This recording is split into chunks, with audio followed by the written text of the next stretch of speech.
Muito boa vida para você que nos assiste.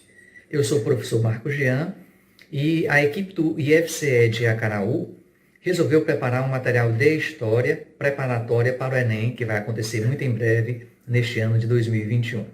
E esse material ele foi dividido em 3 módulos. O módulo 1, que nós intitulamos de Para Início de Conversa, o módulo 2, que nós intitulamos de Déjà Vu, e o módulo 3, que nós intitulamos simplesmente de Resolvendo Questões do Enem. No módulo 1, nós teremos 3 vídeos, onde no primeiro vídeo nós falaremos da história no Enem, e não da história do Enem, mas a história enquanto disciplina. No vídeo 2, nós iremos abordar os assuntos que mais caem, tanto em história geral como em história do Brasil. E no vídeo 3, nós iremos dar alguns macetes, alguns bizus para as provas de história. No módulo 2, que nós chamamos de Déjà Vu, nós iremos dividir ele em 3 ou 4 vídeos, onde nos primeiros vídeos nós iremos abordar o que o aluno, o que o estudante, o que o aluno que irá fazer a prova precisa saber sobre história geral e o que ele precisa saber sobre história do Brasil. E o último módulo, nós iremos resolver questões, onde no primeiro vídeo nós resolveremos questões de história geral, no segundo vídeo resolveremos questões de história do Brasil, e no terceiro vídeo, algumas questões de atualidades. Você é nosso convidado e nós esperamos que você se deleite, estude e aproveite bem essas aulas. Deus abençoe, bons estudos, bom Enem. Muito bem-vindos ao nosso conjunto de aulas preparatórias para o Enem de 2022, onde nós iremos trabalhar em cima das provas de história e o nosso objetivo é trazer um preparo melhor em cima do que cada um de vocês poderá ou deverá encontrar nas provas de história. Lembrando que esse material é uma produção do IFCE do campus de Acaraú. Para iniciarmos então os nossos vídeos, especificamente o nosso vídeo de hoje, eu gostaria de que nós refletíssemos um pouco sobre esse pensamento do Jackson Jr. E ele diz o seguinte: daqui a 20 anos, você estará mais arrependido pelas coisas que não fez do que pelas que fez. Então solte suas amarras, afaste-se do porto seguro, agarre o vento em suas velas, explore, sonhe, descubra. A melhor preparação para amanhã é fazer o seu melhor hoje.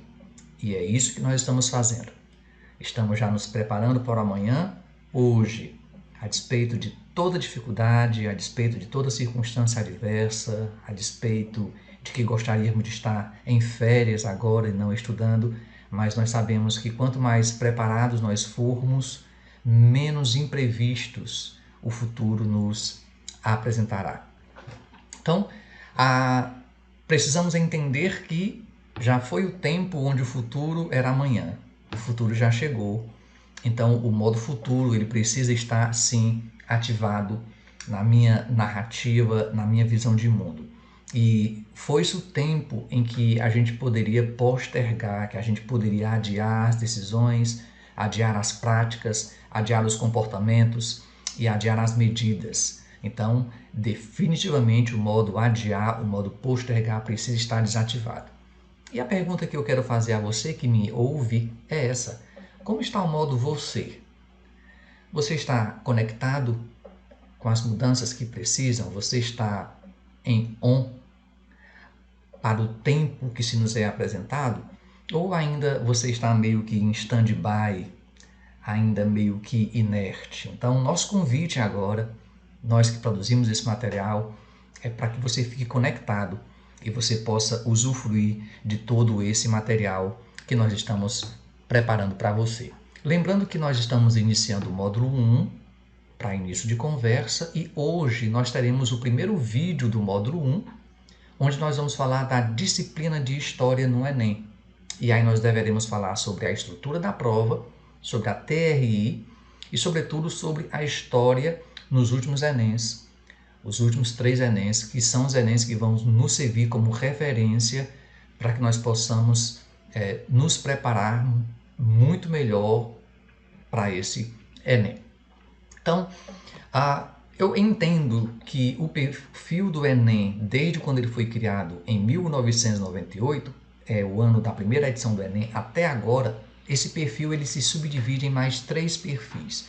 Então, quando a gente olha para o Enem e a gente vê o êxodo do Enem de um simples sonho na década de 90 para um projeto que se torna cada vez mais robusto no Brasil, eu entendo que esse período ele já é desenhado em 3 perfis. Então, o primeiro perfil eu entendo que é como o Enem se comportou de 98 a 2013, quando nós tínhamos provas gigantescas, com muitos textos, muitas informações, e as respostas elas dependiam tanto do texto como da interpretação que se tinha do texto e também do conhecimento. Então, havia um portfólio muito robusto para que a resposta fosse extraída. Os próximos 5 anos, ou os próximos 6 anos, nós entendemos que o Enem ele já desperta, ou ele já apresenta um segundo perfil, que eu coloquei aqui como perfil 2, que se exigia muito mais interpretação e muito menos conteúdo. Via de regra, boa parte das questões, a resposta você conseguia tirar dentro do próprio texto. E era o enunciado que validaria a tua resposta. E o conteúdo em si seria apenas um meio para se desenvolver uma das habilidades. Isso a gente vai falar daqui a pouquinho. Hoje nós estamos no terceiro perfil de Enem, que são os últimos anos do Enem, os últimos 3 anos do Enem. As provas, pelo menos em 2019 e 2020, elas deveriam ser muito mais técnicas. Isso já era previsto pela viés ideológica e política que o Brasil tem a partir dessa data. As provas de história quase não tem imagens, somente o texto, o que isso aparentemente torna a prova mais cansativa, se configura também na prática como sendo uma prova mais cansativa. E algumas temáticas que eram muito presentes nos Enems anteriores, essas temáticas elas foram suprimidas. Em contrapartida, temáticas que eram ausentes nos Enems anteriores, elas apareceram e elas começaram a ser mais, não só especuladas, mas ser mais apresentadas. E aí eu entendo que você que é estudante do ensino médio, certamente o teu professor, em algum momento ele falou, ou em algum momento ele desenvolveu ou procurou desenvolver nas suas aulas ou nas suas provas, na sua prática pedagógica, o que nós chamamos de competências e habilidades, que são palavrinhas que para muitos ainda é algo novo e ainda não se entende, e para outros essas palavrinhas já têm uma minutagem muito grande na nossa vida estudantil, porque na verdade elas surgiram lá com o Enem, pelo menos na realidade de nós enquanto alunos do ensino médio. Já que nós não vamos nos deter a definir o que são competências, nem quais são as competências, nem o que são habilidades, nem quais são as habilidades, eu entendo que todo aluno que vai fazer uma prova do Enem, ele precisa saber que existem 6 áreas de competências e para cada área de competência eu tenho 5 habilidades, fazendo um total de 30 habilidades. Por que isso é importante a gente saber?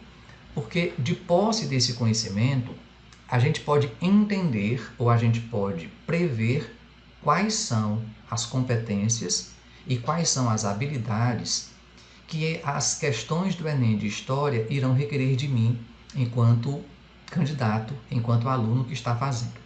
Então eu listei aqui as 3 habilidades que mais foram cobradas pelo pessoal que confeccionou, que elaborou as provas do Enem de 2011 a 2020. Então eu peguei um intervalo de 10 anos, porque quando nós pegamos um intervalo maior para servir como referência, como comparação, isso nos dá uma robustez maior na nossa fala. Então a habilidade que ficou em terceiro lugar, ou seja, a habilidade que foi uma das mais cobradas, foi a habilidade 15, que ela exige do aluno que está fazendo a prova a capacidade de avaliar criticamente conflitos culturais, conflitos sociais, conflitos políticos, conflitos econômicos e conflitos ambientais ao longo da história. Por que isso é importante? Porque quando eu percebo isso, eu vou entender em qualquer assunto que eu estudar de história, se esse assunto é em potencial alvo de ser explorado no Enem. Por exemplo, quando eu falo de conflito ambiental, será que uma questão pode me falar da Revolução Industrial e dos desdobramentos que o excesso de industrialização trouxe para as sociedades ocidentais contemporâneas? É claro que sim. Então, de posse disso, eu vou saber melhor como me preparar quando estudar, por exemplo, Revolução Industrial. Porque eu percebo que a questão ela pode envolver história, Revolução Industrial, como pode envolver geografia, a questão ambiental. Ok? É mais ou menos por aí, eu preciso ser sucinto porque não é o objetivo primordial do nosso vídeo de hoje. A segunda competência, que foi mais exigida, traz em seu corpo a habilidade 14, que exige do aluno a capacidade de comparar diferentes pontos de vista. Isso está presente quando eu tenho textos, né? Por isso que nós vemos muito em questões do Enem, texto 1, texto 2, para a gente comparar. Esses pontos de vista estão presentes em textos analíticos e interpretativos sobre situação ou fatos de natureza histórico-geográfica acerca das instituições sociais, políticas e econômicas. Então é muito comum a gente encontrar no Enem questões que tragam dois textos e eu devo interpretar esses textos, sempre tendo cuidado de que a interpretação não necessariamente é a leitura que eu tenho sobre determinado assunto, mas sim a leitura dentro da narrativa que aquele assunto foi apresentado para o autor do texto. Mas a gente vai ver isso na prática nas próximas aulas. E a habilidade mais requerida, né, mais solicitada, foi a habilidade que está dentro da competência 3, dentro daquele arcabouço de competências que a gente viu, né? São 6 grandes competências e para cada grande competência eu tenho 5 habilidades. Então, a competência que foi mais exigida é essa que está no campo 3, que foram justamente as competências 14, a competência 15 e a competência 11, que é essa que nós estamos vendo, que exige do estudante a capacidade de compreender a produção e o papel histórico das instituições sociais, das instituições políticas, das instituições econômicas, associando-as aos diferentes grupos, conflitos e movimentos sociais. Por isso, gente, é que assuntos da temática indígena, assuntos da temática escravidão, assuntos dos direitos humanos, por exemplo, são figurinhas carimbadas no Enem. Porque a partir daí a gente consegue compreender a proficuidade, a produção, o papel histórico, o papel social que esses grupos, que essas instituições, elas tiveram, elas produziram, elas confeccionaram durante o seu contexto histórico específico. Ok? Essa foi a competência, então, que mais foi cobrada. E a habilidade mais cobrada foi a habilidade 11, que diz que eu preciso identificar registros de práticas de grupos sociais no tempo e no espaço, que é o que eu falei na aula anterior, no vídeo anterior, no slide anterior, desculpa. Quando nós vamos falar sobre a trajetória dos índios, ou quando a gente vai falar sobre, a gente faz a questão traz recorte sobre um grupo indígena especificamente de determinada época, de determinado contexto. No Enem do ano passado, por exemplo, caiu uma questão sobre história africana, mas falava apenas do povo do Congo. Então ele faz um recorte em cima de uma temática maior e em cima desse recorte eu preciso identificar quais eram as práticas do povo congolês na questão específica a que eu me referi, ok? Um outro ponto que a gente precisa entender, eu sei que isso é muito teoria, vocês irão, obviamente, entender que as aulas elas partem de um princípio quase que do zero até nós chegarmos à resolução das questões, então isso é muito pertinente, isso é muito preciso que nós entendamos. Toda prova do Enem, toda questão do Enem, ela é feita em cima da TRI, Teoria de Resposta ao Item. Então, quando você faz uma prova do Enem, não adianta você saber quantas questões você acertou, o que é muito comum que os alunos façam, né? Ao final você diz, eu gabaritei 30 questões, eu gabaritei 60 questões. E alguns gabaritam menos questões e acham que não se deram muito bem. Só que quando o INEP divulga as notas, que na verdade não são notas, são scores, muitas vezes pessoas que gabaritaram 30 questões têm um score maior do que pessoas que gabaritaram 35 questões, por exemplo. Por que isso? Porque o Enem ele trabalha com os scores, que é a teoria de resposta ao item. Então eu vou dar um exemplo que é muito simples de nós entendermos. Por exemplo, se um aluno acerta uma questão que envolve multiplicação em matemática e não acerta uma questão que envolve, por exemplo, adição, qual é a leitura da TRI? A leitura é a seguinte: puxa vida, como é que o aluno acerta uma multiplicação e não sabe uma adição? Então esse aluno provavelmente chutou. Se ele acertou uma questão de multiplicação e não acertou uma questão de adição, que teoricamente é muito mais simples, ele vai ganhar menos scores para essa questão de multiplicação que ele acertou do que para uma questão de adição. E aí vem um outro aluno e acerta, por exemplo, uma questão de adição e não acerta uma de multiplicação. O que é que o Enem entende? Que esse aluno sabe somar, mas não sabe multiplicar. Logo, o score que esse aluno que acertou a questão de adição recebe é muito maior do que o aluno que acertou apenas a questão de multiplicação. É mais ou menos assim. No caso das ciências humanas, nós precisamos entender que quase sempre, das 5 alternativas que se nos são apresentadas, eu tenho mais de uma alternativa correta, ou algumas alternativas que não são totalmente erradas. E aí, a depender da alternativa que eu marque, eu tenho um score, mesmo que eu não tenha gabaritado a questão. Por exemplo, digamos que o gabarito da questão 47 seja a letra A, e eu marquei a letra B. Mas a letra B, a alternativa B, ela é meia certa, então eu também ganhei algum score por ter marcado a letra B, tá certo? Uma outra característica das provas do Enem é que elas são em cima de competências e habilidades, que nós já falamos. E algo que eu penso que todos vocês que irão fazer já sabem é que as questões não envolvem diretamente o conteúdo, mas sim temáticas. Então não é uma questão que envolve diretamente a Revolução Francesa, mas envolve democracia, envolve movimento social e por aí vai, certo? Quando eu pego uma prova do Enem, eu preciso ter uma leitura de que a prova, a composição de história da prova é mais ou menos essa composição.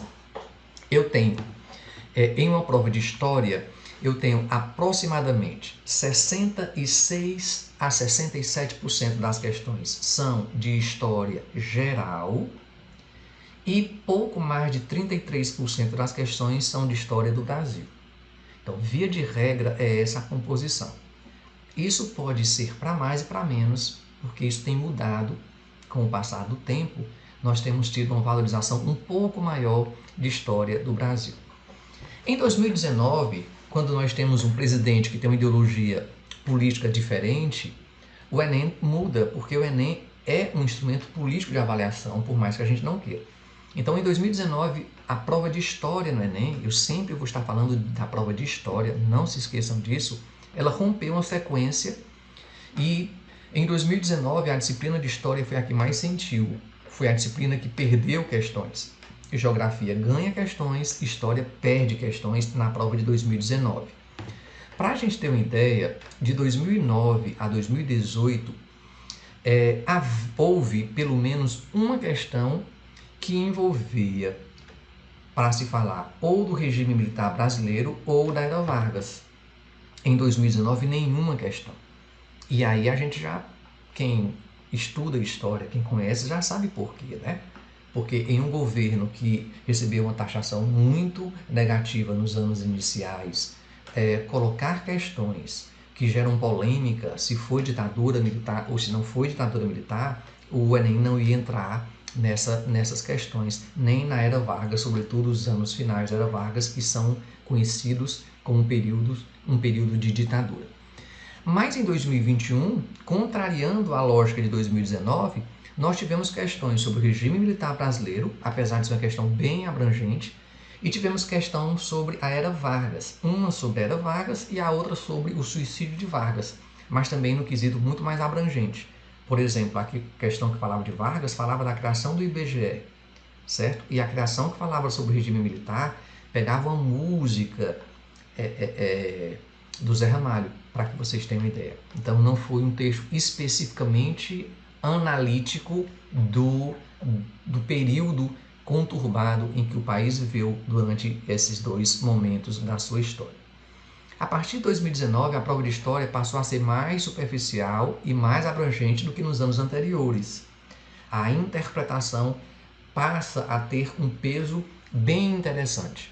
Então, a interpretação textual, muitas vezes, era a melhor fonte de pesquisa do aluno para resolver a questão e não necessariamente o que o aluno tem estudado ou o conhecimento do aluno sobre aquele assunto específico. A gente vai fazer uma análise bem rápida de algumas questões do Enem de 2020 e do Enem de 2021, até porque o vídeo não pode ficar muito comprido. Então, eu peguei a questão 62 da prova branca, é uma questão de geografia, e é uma questão que tem 2 textos para a gente analisar, e absurdamente, gente, eu tenho 18 linhas de texto para ler. Isso não se aceita em ciências humanas. Isso é aceitável em uma prova de linguagens e códigos, mas em ciências humanas isso é extremamente cansativo para um aluno que já vem de uma prova de linguagens e códigos, né? Que está no portfólio do mesmo dia. Então, muitos textos é um exagero e textos grandes também é um exagero. A questão 53 da mesma prova e do mesmo ano é uma questão de história. Tem um texto de 12 linhas, o que já é bem menos, mas ainda é um texto grande. O comando da questão, né, que é a perguntinha que aparece acima das assertivas, foi um tanto confuso. E essa questão ela recebeu muitas críticas porque ela usou um vocabulário que está muito distante da realidade do aluno. Ela usou, por exemplo, você está vendo a palavra aqui lá embaixo, que tem um traço embaixo, dissensões. Ora, dissensão não é uma palavra que faça parte do vocabulário corriqueiro da gente. Então, o aluno, para fazer a prova, ele vai ter que se lembrar que dissensão é uma palavrinha que tem o prefixo distender, significa diferença, não convergir, né, não ser consenso. Então, dissensão aqui seria pensamento diferente, pensamento que não converge, que não é senso comum. Então, é uma questão especificamente que pode complicar a vida do aluno. E a última questão do Enem de 2020 é a questão 72, uma questão também de geografia, um texto grande, 12 linhas, é um texto muito grande, e o que é pior, esse texto não serviu para nada, porque o comando da questão, o aluno lendo apenas o comando da questão, com base nos seus conhecimentos, ele iria responder acertadamente a questão sem a necessidade do texto que foi colocado acima do comando, ok? Então, na prova do Enem do ano passado, nós tivemos 24 questões de geografia e entre 17 e 18 de história. O que não deveria ser assim, porque essa discrepância, né, valorizar mais geografia e menos história, privilegia os alunos que gostam mais de geografia e não de história. E isso fere o princípio da isonomia, que é um dos pilares do Enem. Um outro ponto que eu observei na prova de história do ano passado é que as questões de sociologia, algumas delas, elas se misturaram muito bem com as questões de história. E na hora o aluno nem sabia se era história ou sociologia, e tinha um pouquinho das duas. Houve questões também dessa mesma envergadura para confundir o aluno se era de história, de geografia ou de sociologia, mas claro, o aluno que estudou não vai ter nenhum problema com isso. E no final eu entendo que a prova do ano passado ela foi uma prova bem equilibrada, o nível mediano, nem tanto ao céu, nem tanto à terra, mas que teve pouca abordagem sobre o século XX. E essa pouca abordagem sobre o século XX, na prova de história, o século XX foi mais abordado na prova de geografia, ela prejudicou os alunos da escola pública. Porque, via de regra, o aluno da escola pública, ele estuda o século XX em história no 3º ano. Na escola particular, o aluno vê o conteúdo do primeiro ensino médio no 9º ano do fundamental, o conteúdo do 2º ano médio no 1º ano do médio e o conteúdo do 3º ano ele vê no 2º ano médio. Quando chega no 3º, ele faz uma revisão. Já o aluno do 3º médio de uma escola pública, ele não tem essa sequência, essa divisão.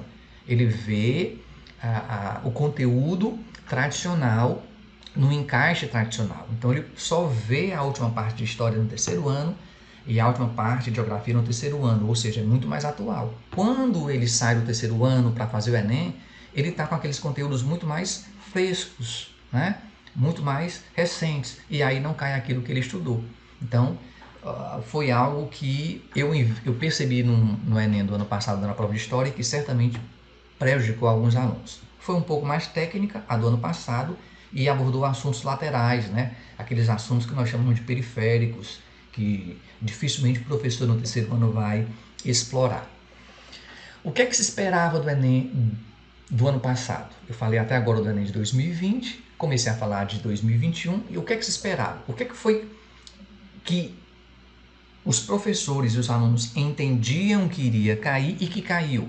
Direitos humanos, sempre cai no Enem, então já fica uma dica para vocês.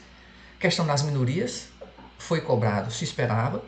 Sociedades indígenas é assunto recorrente no Enem, caíram 4 questões sobre sociedades indígenas, caiu uma questão sobre sociedade africana, né, aquela que eu falei que era sobre o Congo, caíram 3 questões sobre escravidão, uma questão envolvendo mulheres e ciências, 2 questões apenas sobre o Brasil colônia, né, é o que deveria mais cair de Brasil, 3 questões de primeiro reinado e 2 questões de segundo reinado. O que é que não se esperava?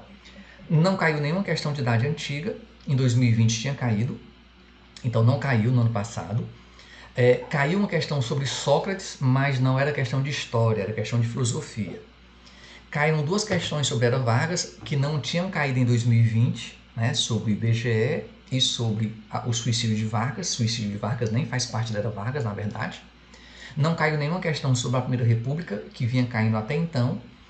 E caiu uma questão sobre o regime militar, que não tinha caído em 2020. Então perceba que até dentro do terceiro perfil do Enem, a estrutura da prova está mudando. Por isso o aluno tem que ter muita perspicácia e muita segurança naquilo que ele for estudar. Então, quais são as considerações que nós fazemos da prova de História do ano passado?